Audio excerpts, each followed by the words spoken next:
क्या अब UPI transaction पर भी चार्ज लगेगा? जैसे कि आपको पता है कि यूपीआई से मोबाइल रिचार्ज करने पर एक्स्ट्रा चार्ज लगता है, 2-3 रुपए हमारा एक्स्ट्रा कट जाता है यूपीआई, फ़ोनपे, गूगल पे से रिचार्ज करने पर। तो क्या आपके ऐसे ट्रांजैक्शन करने पर भी चार्ज लगेगा? 1 अगस्त 2025 से यूपीआई पर नए नियम लागू किए गए हैं। कौन से नियम लागू किए गए हैं, कौन से नियम लागू हो चुके हैं? जानने के लिए वीडियो में बने रहिए। चलिए वीडियो को शुरू करते हैं। पहला नियम है बैलेंस चेक करना। 1 अगस्त 2025 से पहले आप कई बार बैलेंस चेक कर सकते थे, कोई लिमिट नहीं था। लेकिन अब से क्या है, 1 अगस्त के बाद बैलेंस इंक्वायरी पर बैलेंस चेक करने पर भी लिमिट लगा दिया गया है। अब से आप एक दिन में केवल 50 बार ही पैसा चेक कर सकते हैं। जैसे अगर आपके एक ही नंबर से 5 अकाउंट लिंक है, जुड़े हुए हैं, तो वहाँ पर आप 50 बार ही चेक कर सकते हैं। हर अकाउंट में आप 50-50 बार चेक नहीं कर सकते। आप 50 बार ही चेक कर सकते हैं, चाहे आप एक ही अकाउंट नंबर से चेक करें या फिर पाँचों अकाउंट नंबर पर 50 बार ही वो काउंट होगा।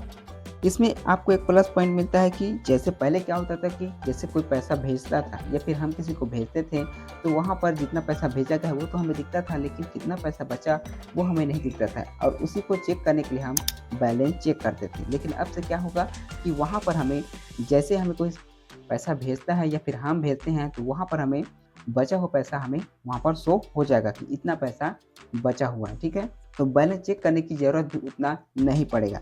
दूसरा नियम है प्राइमरी सेट करना। अब से आप एक दिन में केवल 25 बार ही प्राइमरी सेट कर पाएंगे। वैसे तो 25 बार भी बहुत है, बहुत लोग तो प्राइमरी सेट करते भी नहीं होंगे, हफ्ते महीने में 1-2 बार करते होंगे, है ना? तो ये भी अच्छी अपडेट है, कोई दिक्कत वाली बात नहीं है। तीसरा नियम है ट्रांजैक्शन स्टेटस। पैसा भेजने या फिर रिसीव करते वक्त पैसा रुक जाता है, पेंडिंग में फंस जाता है, तो हम कई बार पैसा चेक करते हैं, ट्रांजैक्शन हुआ कि नहीं हुआ है। लेकिन अब से आप केवल 3 बार ही पैसा चेक कर पाएंगे और उसके लिए आपको 90 सेकंड का अंतराल आपको दिया जाएगा। मतलब कि आपको 90 सेकंड का गैप आपको रखना पड़ेगा। लेकिन आपको लग रहा होगा कि इसमें हमारी गलती क्या है? ये तो यूपीआई का गलती है, सर्वर का इशू है और 3 बार तो बहुत कम है। तो यूपीआई ने भी कहा है कि आपको पेंडिंग की समस्या बहुत ही कम होने वाला है, आपका पैसा बहुत ही कम फँसेगा, पहले के मुकाबले में ना के बराबर आपका पैसा फँसेगा और बहुत ही फास्ट पैसे का ट्रांजैक्शन होगा। तो पेंडिंग की समस्या बहुत ही कम होगा, ना के बराबर होने वाला है।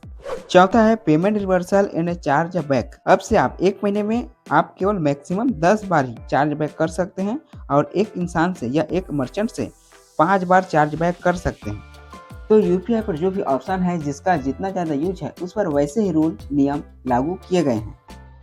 पाँचवा है ऑटो पे से रिलेटेड। अब से रात को 12 बजे से सुबह के 7 बजे तक ही ऑटो पे काम करेगा। एक ऑटो पे के लिए 4 अटेम्प्ट मिलेंगे। एक और बात, जब भी आप किसी को पैसा भेजते हैं तो पता नहीं चलता था कि वो किस यूपीआई पेमेंट मेथड पर गया, फ़ोन पे पर, गूगल पे पर, पेटीएम पर और किस बैंक में गया। तो अब से, और आपने कुछ दिनों से गौर भी किया होगा कि वो जानकारी भी आपको यूपीआई करते वक्त ही दिख जाता है कि किस यूपीआई पेमेंट मेथड से भेजा गया या फिर रिसीव किया और किस बैंक में गया, ठीक है? तो वो भी जानकारी आपको वहीं पर ही दिख जाता है।